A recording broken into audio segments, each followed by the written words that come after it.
आपने यकीनन कुरान मजीद और बाइबल के अंदर हज़रत सुलेमान अलैहिस्सलाम और मलका बल्कीस का वाक़या सुना होगा कि हज़रत सुलेमान अलैहिस्सलाम ने फैसला किया कि मैंने मलका बल्कीस से मुलाकात करनी है, तो उन्हें दावत दी गई। जब उन्हें दावत दी गई तो अब वो यमन से चल पड़ी और उन्होंने बैतुल मक़दस में हज़रत सुलेमान अलैहिस्सलाम के साथ मुलाकात करनी थी। जब मलका बल्कीस हज़रत सुलेमान अलैहिस्सलाम के महल के करीब पहुँचे तो उस वक्त हज़रत सुलेमान अलैहिस्सलाम का दरबार लगा हुआ था। तो आपने दरबार में मौजूद सब लोगों से, क्योंकि ज़ाहिर हज़रत सुलेमान अलैहिस्सलाम का ये कमाल था, बल्कि उनका इजाज़ था कि उनके सामने हवाएं भी बेबस थीं, तमाम जिन्नात भी उनके हुक्म के ग़ुलाम होते थे, और इसके अलावा जितनी ताकतें दुनिया में मौजूद हैं सब के वो पैगम्बर थे। सबको जो फरमाते थे वो फौरी तौर पे उसके ऊपर अमल दरामद हो जाता था। तो हज़रत सुलेमान अलैहिस्सलाम ने दरबार में मौजूद तमाम मखलूक़ात से, जिनमें जिन्नात भी शामिल थे, जिनमें इंसान भी थे, जिनमें इसके अलावा जानदार भी शामिल थे, परिंदे भी थे, हाथी भी थे, शेर भी थे, भालू भी थे, उसके अंदर चीते भी थे, वो सब हज़रत सुलेमान अलैहिस्सलाम के दरबार में बैठे हुए थे। तो आपने उन सब से कहा कि मैं ये चाहता हूँ कि जब मलका बल्कीस मेरे सामने बैठे तो वो अपने तख्त पर बैठे, और उनका जो तख्त है वो यमन में है और यहाँ से हज़ारों किलोमीटर दूर है।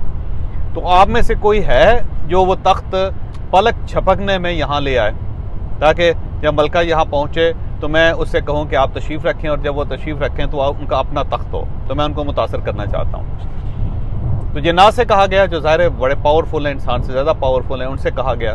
तो उन जिन्नात ने कहा जी कि हम इतनी जल्दी इस तख्त को यहाँ नहीं ला सकते। तो उसी दरबार के अंदर कुरान मजीद ये फरमाता है कि उसी दरबार के अंदर अल्लाह का एक बंदा बैठा हुआ था, यानी इंसान था, ह्यूमन बीइंग था। उनका नाम था यूसुफ बरखिया शायद। तो वो जो इंसान थे वो बोले, उन्होंने कहा जी मैं ये काम पलक झपकने में कर सकता हूँ। तो जिन्नात ने बड़ी हैरत से उनकी तरफ देखा कि भाई आप कैसे कर लोगे, क्योंकि आप तो इंसान हो, हम जिन्नात हैं, हम ये काम नहीं कर पा रहे, तो तुम कैसे करोगे। तो अल्लाह के उस बंदे ने कहा कि जनाब मैं कर दूंगा। तो हज़रत सुलेमान अलैहिस्सलाम ने कहा कि ठीक है करो, और वाकई हज़रत सुलेमान अलैहिस्सलाम ने पलक झपकी, और उस पलक झपकने का जो टाइम था उसके ख़त्म होने से पहले पहले मलका बल्कीस का तख्त हज़रत सुलेमान अलैहिस्सलाम के दरबार में पड़ा हुआ था। और उसके बाद यूं ही मलका वहाँ पे पहुँची तो हज़रत सुलेमान अलैहिस्सलाम ने उनसे कहा कि आप इसके ऊपर तशरीफ़ रखें। जब वो बैठी तो हैरान रहेगी कि ये उनका वो तख्त था जो यमन में छोड़ के आई थी वो। अब यहाँ पे एक सवाल पैदा होता है, जो मैं आपका ये सारी जो तकरीर है इस सवाल के लिए की थी कि ये बताएं कि जिन्नात ज़्यादा पावरफुल है इंसान से, ये इंसान ज़्यादा पावरफुल है जिन्नात से।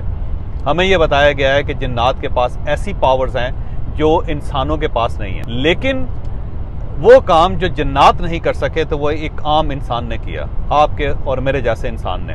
उसने पलक झपकने में मलका बल्कीस का तख्त यमन से ला के हज़रत सुलेमान अलैहिस्सलाम के सामने बैतुल मक़दस में रख दिया। तो अब ये कैसे हो गया, उसके पीछे एक रीज़न है जो मैं आपको रीज़न आज बताना चाहता हूँ।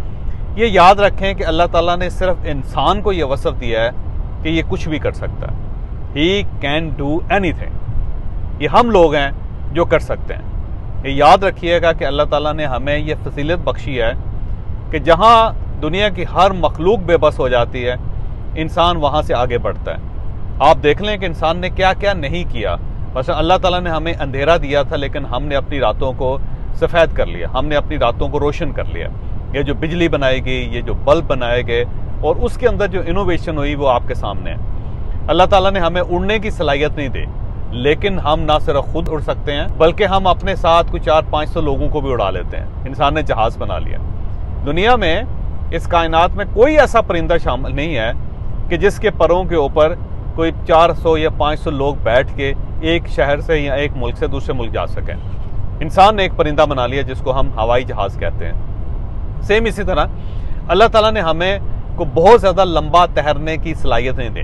हम मछलियों का मुकाबला नहीं कर सकते, लेकिन इंसान ने देखें शिप्स बना लिए, उसने कश्तियाँ बना ली, अब उसने आबदोज़े बना ली हैं जो ज़ेरे ज़मीन एक कॉन्टिनेंट से दूसरे कॉन्टिनेंट जा सकते हैं। सेम इसी तरह अल्लाह ताला ने हमें दवाइयों को बनाने का तरीका नहीं सिखाया था, हमें बीमारियाँ दी अल्लाह ताला ने। 4500 बीमारियाँ, 4500 बीमारियाँ लेके हम पैदा होते हैं, हमारे DNA के अंदर है। लेकिन इंसान का कमाल देखें कि उसने फार्मास्यूटिकल कंपनीज कितनी बना दी, कितना बड़ा सेक्टर उसने फार्मास्यूटिकल्स का क्रिएट कर दिया कि हमारे पास इवन वैक्सीन अवेलेबल है और हम सिर्फ वैक्सीन दे के इंसान को पोलियो से बचा सकते हैं, हम सिर्फ वैक्सीन दे के इंसान को इन्फ्लुएंजा से बचा सकते हैं, हम सिर्फ वैक्सीन दे के इंसान को कोविड से बचा सकते हैं, हम सिर्फ वैक्सीन दे के इंसान को एड्स से बचा सकते हैं। तो अब आप देख लें कि इंसान ने कैसा ज़बरदस्त किस्म का क्योर क्रिएट किया कि उसने वैक्सीन क्रिएट कर ले। सेम इसी तरह अगर हम लोग ज़ख्मी हो जाएं, बीमार हो जाएं या हमारे जिस्म के अंदर जो अज़ा हैं वो तब्दील हो जाएं, तो इंसान ने सर्जरी सीख ली, यानी बहुत डीप जाके इवन माँ के पेट के अंदर जो बच्चा होता है उसकी भी सर्जरी कर देता है इंसान। आप देख लें कि इंसान का ये कमाल है। सेम इसी तरह हम लोग के पास ये फैसिलिटी नहीं है कि हम अपनी आवाज़ को ज़्यादा दूर तक पहुंचा सकें। ज़्यादा से ज़्यादा अगर हम आवाज़ लगाएंगे तो हम 1 किलोमीटर का 1/4 हिस्सा कवर कर सकेंगे, यानी 1/4 पोर्शन आप 1 किलोमीटर तक हम अपनी आवाज़ पहुंचा सकेंगे। और ये भी जो बहुत बुलंद आवाज़ से बोलने वाले लोग होते हैं, जिन्हें अल्लाह ताला ने ये जो कार्ड्स है ना, बोलने के कार्ड्स, फोकल कार्ड्स, ये बहुत ज़्यादा हैवी दिए हुए हैं, वो भी सिर्फ अपनी आवाज़ से सिर्फ 1/4 ऑफ किलोमीटर का फासला तय कर सकते हैं।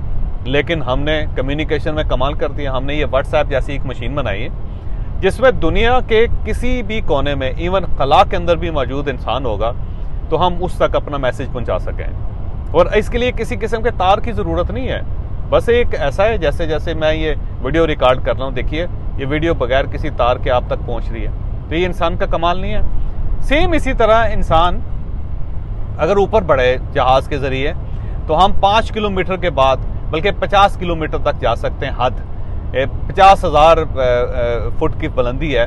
50,000 फुट की बुलंदी के बाद क्योंकि कश्ते शकल ख़त्म हो जाती है तो फिर हम खला में चले जाते हैं, हम फिर ज़मीन पे वापस लैंड नहीं कर सकते। लेकिन इंसान ने एक ऐसी गाड़ी बना ली है कि जो 10 किलोमीटर पर सेकंड की स्पीड से जाती है, 10 किलोमीटर पर सेकंड की स्पीड से खला की तरफ बढ़ती है और उसके बाद खला में चली जाती है और वहाँ से इंसान मरीख पर भी उसने अपने इक्विपमेंट्स लैंड करवा दिए हैं। तो ये कैसे हुआ? ये सिर्फ और सिर्फ एक इंसान की जो फजीलत है, जो इंसान की एक खूबी है, उसके ज़रिए हुआ।